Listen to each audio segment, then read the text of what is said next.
50 ಕೋಟಿಯನ್ನು ಶಾಸಕರ ಖರೀದಿ ಮಾಡಲಿಕ್ಕೆ ಆಫರ್ ಮಾಡಿದ್ದಾರೆ. ಸಿದ್ದರಾಮಯ್ಯನವರು ಉಪಮುಖ್ಯಮಂತ್ರಿಗಳು ಹಾಗೂ ಹಲವಾರು ಮಂತ್ರಿಗಳು ಈ 50 ಕೋಟಿ ಆಫರ್ ಕೊಟ್ಟಿದ್ದಾರೆ ಅಂತಕ್ಕಂಥ ಅವ್ರ ಹೇಳಿಕೆ ಏನಿದೆ, ಅವರು ಈ ರಾಜ್ಯದ ಮುಖ್ಯಮಂತ್ರಿ, ಅವರ ಗಮನಕ್ಕೆ ಬರದೆ ಇದು ಆಗ್ಲಿಕ್ಕೆ ಸಾಧ್ಯ ಇಲ್ಲ.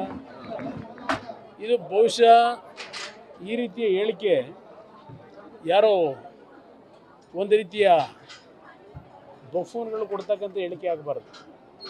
ಇವತ್ತು 50 ಕೋಟಿ ಅಂತಕ್ಕಂಥ ನಿಖರವಾಗಿ 50 ಜನರಿಗೆ ಅಂತಕ್ಕಂಥ ನಿಖರವಾಗಿ ಹೇಳ್ತಾ ಇದ್ದಾರೆ.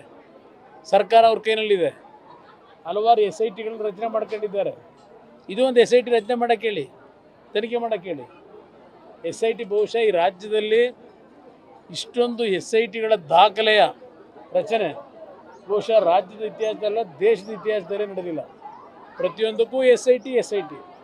ಅದರಿಂದ ಇದಕ್ಕೂ ಒಂದು SIT ಮಾಡಲಿ. ಇಲ್ಲದೇ ಇದ್ದರೆ ಮುಖ್ಯಮಂತ್ರಿಗಳ ಮತ್ತು ಅವ್ರ ಸಚಿವ ಸಂಪುಟದ ಮಂತ್ರಿಗಳ ಹೇಳಿಕೆಯನ್ನು ಜನತೆ ಇವತ್ತು ಇದು ಒಂದು ರೀತಿಯ ಅವರ ನಡವಳಿಕೆಗಳ ಬಗ್ಗೆನೇ ಜನಗಳಲ್ಲಿ ಹಾಸ್ಯಾಸ್ಪದ ಆಗ್ತದೆ ಈ ರೀತಿ ಹೇಳಿಕೆ ಕೊಡ್ತಕ್ಕಂಥದ್ದು.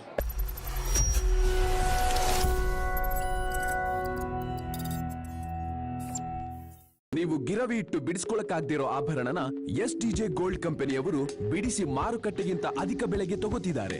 ಅಷ್ಟೇ ಅಲ್ಲ, ಒಂದು ಕೂಪನ್ ಕಾರ್ಡ್ ಕೂಡ ಕೊಡ್ತಾ ಇದ್ದಾರೆ.